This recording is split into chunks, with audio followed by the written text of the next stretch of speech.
Hi అండి. నేను మీ రాఘవరావుని. ఈరోజు ఉదయం హైదరాబాద్‌కి మోడీ గారు వస్తున్నారండి.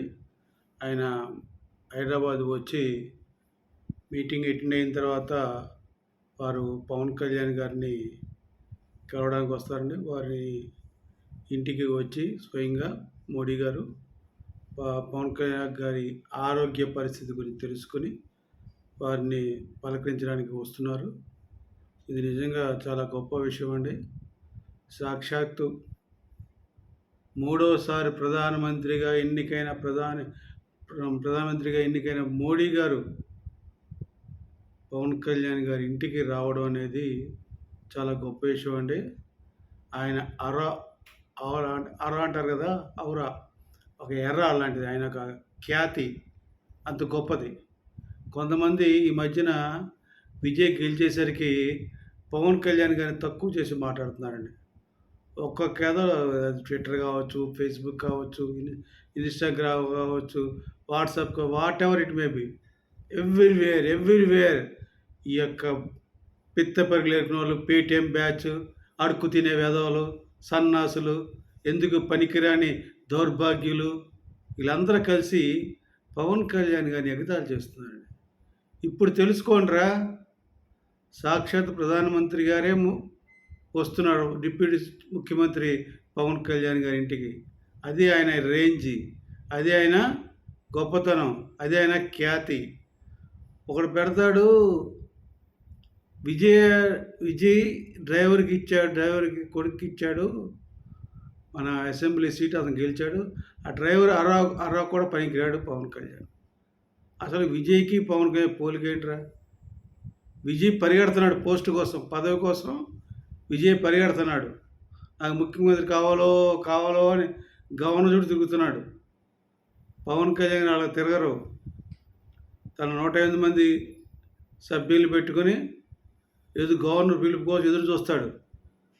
అంతేగాని ఈ డొక్కదారులు వాడిని కొని వీడిని కొనుక్కొని ఏదో ఒకరోజు 2 రోజులకి ముఖ్యమంత్రి అయిపోతాం అనుకోడు పవన్ కళ్యాణ్ గారు. ఆయన అవకాశం ఇస్తే ఏదైనా పార్టీ వాళ్ళు వచ్చి మీరు ముఖ్యమంత్రిగా ఉండండి, మీకు సపోర్ట్ చేస్తాం అని వాలంటరీగా వచ్చి వాళ్ళకి వచ్చి సపోర్ట్ చేస్తే అప్పుడు గవర్నర్ గారికి వెళ్ళి గవర్నర్ గారికి కలిసి ఆయన పిలవండి అని చెబితే అప్పుడు పవన్ కళ్యాణ్ గారు ముందుకెళ్తారు. అదే ఆయన గొప్పతనం, అదే ఆయన ఖ్యాతి. అటువంటి గొప్ప వ్యక్తిని, కారణ జన్ముడిని, తను ఏమి ఆశించకుండా ప్రతి పైసా తను సంపాదించిన దాంట్లో 90% ప్రజలకు ధారపోస్తూ, ప్రజల కోసం ఆలోచిస్తూ, ప్రజల్ని తన సొంత బిడ్డల్లా కన్నా ఎక్కువగా చూసుకుంటూ, వాళ్ళకి ఏ కష్టం సుఖం రాకూడదని భావిస్తూ పనిచేస్తున్నాడు. కౌలు రైతులకు ప్రభుత్వం చేయాల్సిన పనిని జగన్మోహన్ రెడ్డి కౌలు రైతులకి డబ్బులు ఇవ్వకుండా ఎగ్గొట్టి పవన్ కళ్యాణ్ గారు కౌలు రైతు కుటుంబానికి ఒక్కొక్క కుటుంబానికి 1 లక్ష చొప్పున దగ్గర 13 కోట్లు ఎంత ఇస్తే ఈ జగన్మోహన్ రెడ్డి వాళ్ళ కౌలు రైతులే కాదని మాట్లాడిన దుర్మార్గుడు. అంటే అతను చేయాల్సిన పని పవన్ కళ్యాణ్ చేసిన మెచ్చుకోక ఇలాగా అటువంటి కష్టపడే వ్యక్తికి, ప్రజల కోసం దాన ధర్మాలు చేసే వ్యక్తికి విజయ్కి పోటీయా? విజయ్ ఎలా పోటీ అవుతాడు పవన్ కళ్యాణ్ గారికి? మన కేంద్ర సంవత్సరం వరదలకి పవన్ కళ్యాణ్ 6 కోట్లు ఇచ్చారు. ఆంధ్రప్రదేశ్లో ఒక్కొక్క విలేజ్కి 1 లక్ష చొప్పున 300 గ్రామాలకు ఇచ్చాడు ఆయన 3 కోట్లు. 1 కోటి రూపాయలు ఆంధ్రప్రదేశ్కి, 1 కోటి రూపాయలు తెలంగాణకి ఇచ్చాడు వరదల సహాయానికి. ఆయనతో పోలిక. ఆయన ప్రజల కోసం పుట్టాడు. ఆ భగవంతుడు అంశతో పుట్టాడు. ఆయన ప్రజలే ఆయనకి ప్రాణం. ఆయన అరవ ముందు, ఆయన యొక్క ఖ్యాతి ముందు వీళ్ళంతా బలాదూర్. అటు వ్యక్తిని పట్టుకొని పోలిస్తారు ఆ డ్రైవరు, వాళ్ళు వీళ్ళని, ఆ పేటీఎం బ్యాచ్ వాళ్ళు. జగన్మోహన్ రెడ్డి పనికొస్తాడా? పవన్ కళ్యాణ్ కాలిగోడికి సరిపోడు. తెలుగు ప్రజలు గమనించండి, ఈ యొక్క పోలికలు అనేవి తప్పు. పవన్ కళ్యాణ్ గారు చాలా గొప్ప వ్యక్తి.